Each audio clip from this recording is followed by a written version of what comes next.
Welcome back to my channel. Seen from the various clips here that I've got the thing running, and it's I've decided to do a lot more since the last video, so that way I'm making progress.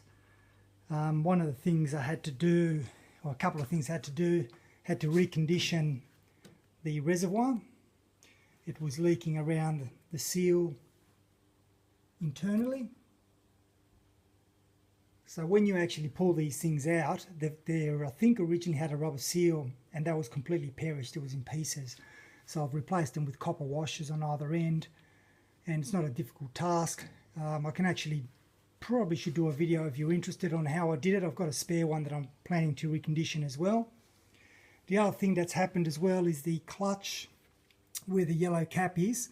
That's the line that comes from here to the bottom of the reservoir tank here, and it was leaking around the junction, so I actually pulled it back out and ordered a new one. And of course you can see the wiring there. Now, one of my early videos I pulled the wiring out, and one of the wires was completely burnt out, and the loom looked like it was pretty much all gone. But I carefully inspected it. You can see I've pulled a lot of that original sheath off, and you can see the exposed wires there all along here. Okay, so I've already connected them up to the headlights, and obviously I've identified which is the indicator and so on. Well, this black one here is the one that I actually replaced. This one was burned right through, so I've replaced it with that, and the wiring seems to be sound for the moment.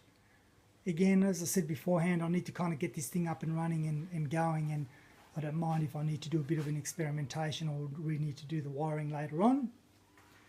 The other thing I showed you was the relay that I put in.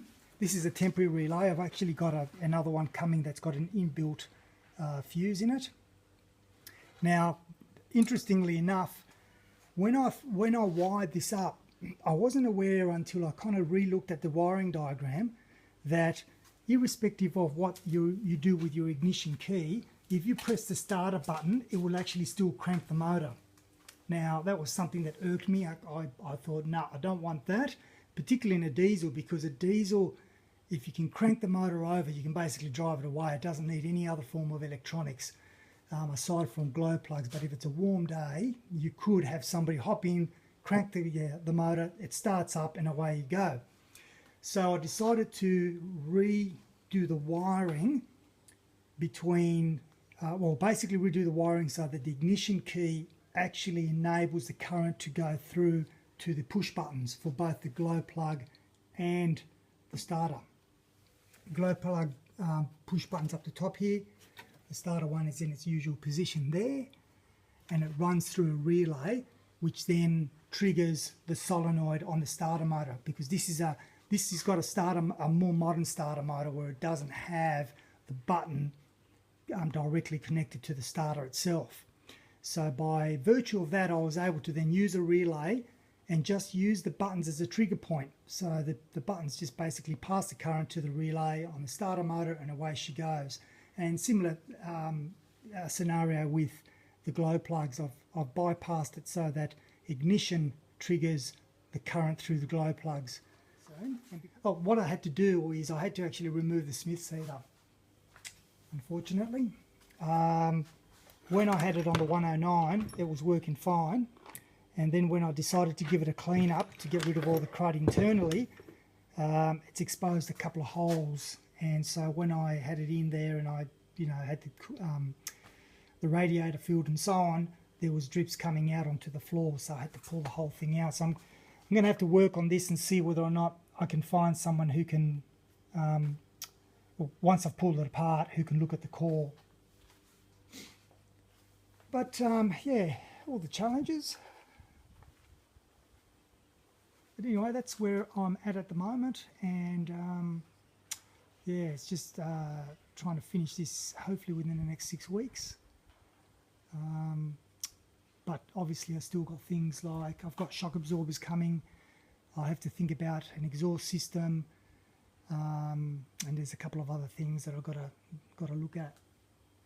Oh, and of course, eventually I'll need to replace the tyres, and I'm not sure whether or not I'll keep these rims and go for 205 16s, or whether or not I go for wider rims and go 750 16s. Not sure yet. That's where I'm at, and I'm sorry if I haven't been doing anything in detail. As I said, I'm just plugging along trying to get this done.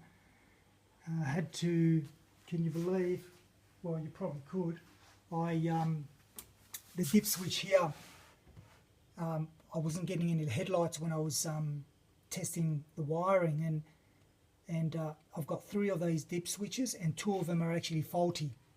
So now if I put that on, I know I'm getting current to the headlights, but if I put the beam on, now I'm getting the light coming on. So if I turn it off, there you go. So little things like that, where even if you've got spares, you can't rely on them as being accurate. So when I put the multimeter to it, it showed that there was no current going through one of the terminals.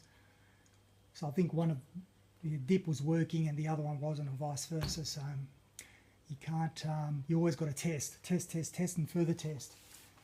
And I just actually got this battery today. This is a huge battery. I'll show you the stats.